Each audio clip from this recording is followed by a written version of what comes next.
If you'll surrender to him, man, he'll do it. Let me show you one last illustration. Here's what it's like. Imagine you stand before a judge, you murder 50 people. Tayshawn, you have any last word before I flip this switch? You say something, man, just give me another chance. Well, you got to pay the price. You can't just get up out that chair. Who's going to pay the price? Right. You got to pay it. Door opens, and to your surprise, there stands the judge that rightfully gave you your sentence. And his tears running down his face. Mm-hmm. And he has his 2-year-old innocent baby boy in his right hand he's carrying. I don't know what's about to happen. You kind of confused? Yeah, I'm a little confused at that point. Like, but I feel like, what are you trying to like say like he's gonna do it to the baby instead of me? Okay. He kisses his 2-year-old innocent son one last time. And sits him in your place. And walks out of the room and puts his hand on the switch. Son, he flips that switch. The judge comes back in the room, he falls on his knees, and he looks at you and he says, do you see how much I love you that I will give you a second chance by executing my innocent son? Right, for your mistakes. For your mistakes. He said, you only have 2 choices, Tayshawn. You can accept what the son has done in the chair, and the judge says, I can legally let you go because some innocent person has paid your price. Or, if you reject it, then the judge is only left to give you one thing, and that's what? Death.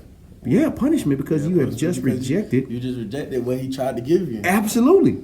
Well, you see what I'm getting at? 2,000 years ago, God sends his baby boy. Jesus grows up, never did anything wrong, and God allowed his son to pay your fine. So you can have 2 choices. You can either accept it, or you can reject it. You think he'd be happy to see you after you reject what his son has done on the cross?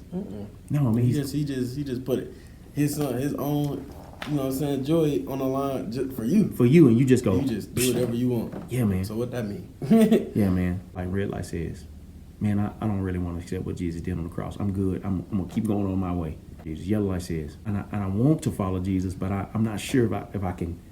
I'm just not ready. Mm-hmm. And Green Light says, I'm ready to repent and I'm ready to follow Jesus. Even though I don't understand everything, I at least understand that you love me enough to send your son on my behalf. And I want to follow you best I know how.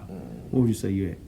Right now? What you say you I at say right I'm in between. I say right now, like probably a little more time. A little more time? If he gives me a little bit of time. That's a good question. That's it. You don't really know when it's gonna happen. Tayshawn, you right. Happen, you know what I'm saying? Then I say right now I still ain't there, but you just gotta hope that, you know what I'm saying, he gives you the chance to make it there and repent. Are you willing to take that chance, not knowing when you're gonna die? Yeah, to a certain extent, it's risky. It is very risky. It's very risky and scary. It is, but you can't say you're ready to do something and then you don't do it. What you're saying is, let's just say somebody shoots you, and then you start bleeding. Right. And I say, Tayshawn, you got to go stop the bleeding, man. Go to the hospital. And you say something silly like, no, let me see if I can stop the bleeding, and then I'll go to the doctor. How does that sound? Crazy. Why? What should you logically do? Go straight to the hospital or go straight to the doctor. Because he's the only one that can stop the bleeding. Right. If you try to stop it, right. you're not going to make it. See, right now, how you feel is like you're bleeding. In a sense, you're bleeding out. And I'm telling you, like, Tayshawn, surrender. Give your heart to Jesus because he's the only one that can stop your bleeding. Don't try to wait to fix yourself and then go to Jesus. Go to Jesus and like you are. All the things that you don't feel like you can change. He's the one that can stop them. He's the great physician the Bible talks about.